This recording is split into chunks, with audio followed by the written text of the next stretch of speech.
Imaginez un mélange entre Subway Surfer, Mirror Edge et Trackmania. Ok, ça ressemble à rien là, mais prenons la patte graphique de Subway Surfer, la liberté de mouvement de Mirror Edge et les courses de vitesse de Trackmania. Ça donne le petit jeu très niche dont on va parler aujourd'hui, Rocket Boots Mania.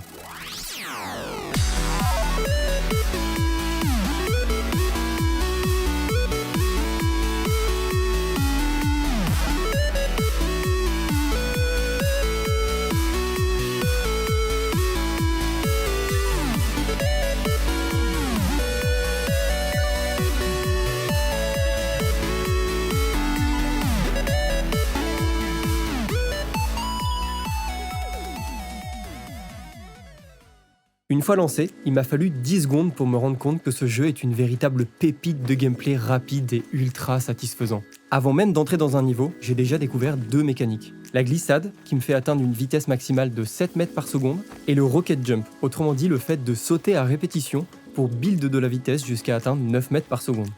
Le simple fait de prendre autant de plaisir à sauter partout m'a directement fait suspecter que ce jeu en apparence banal ne le serait pas.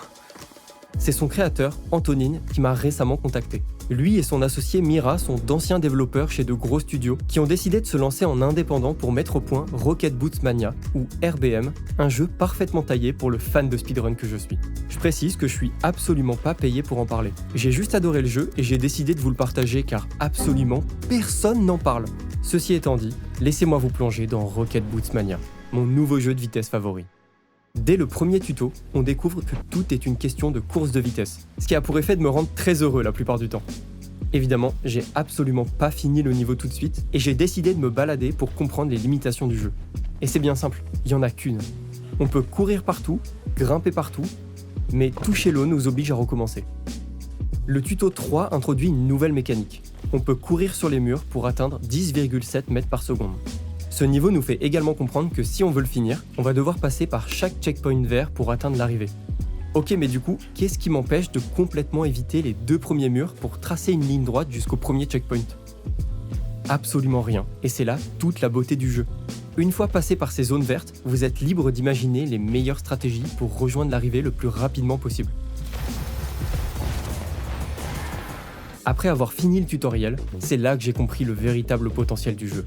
La map servant de hub est remplie de collectibles et de mini-jeux plutôt sympas, ce qui donne une sensation d'open world très agréable.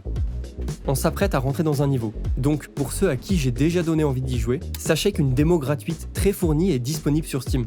Aussi, le jeu coûte moins de 2€ jusqu'au 16 avril 2025, soit demain si j'ai réussi à sortir cette vidéo à temps. Mais pour vous autres qui hésitez encore, laissez-moi vous montrer le processus d'optimisation d'un niveau, et en l'occurrence, Rush, le niveau 4.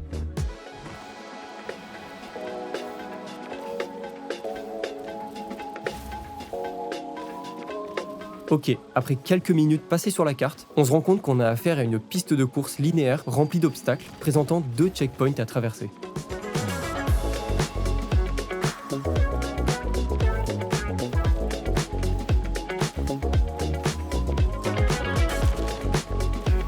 Sans trop de soucis, on peut passer sous la barre des 30 secondes. Mais ensuite, j'ai tenté de repenser mon approche de la map. Le trajet que je fais jusqu'à présent, c'est ça. Et je dois passer par ces 2 checkpoints ici et là pour activer l'arrivée. Alors du coup, est-ce que je pourrais pas tenter quelque chose comme ça ?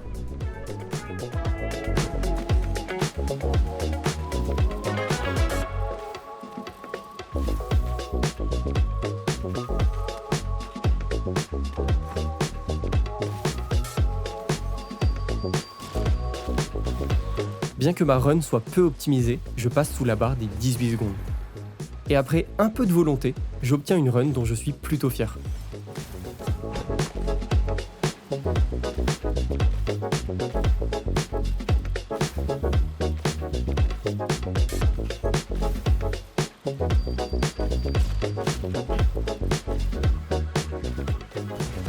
Bon, j'imagine que vous avez compris le principe.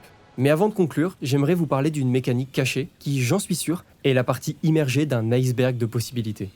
Durant ma progression, j'ai remarqué qu'en réalisant un rocket jump sur l'une de ces caisses, on obtient une sorte de boost. Ça peut sembler complètement inutile, mais avec un peu de vitesse,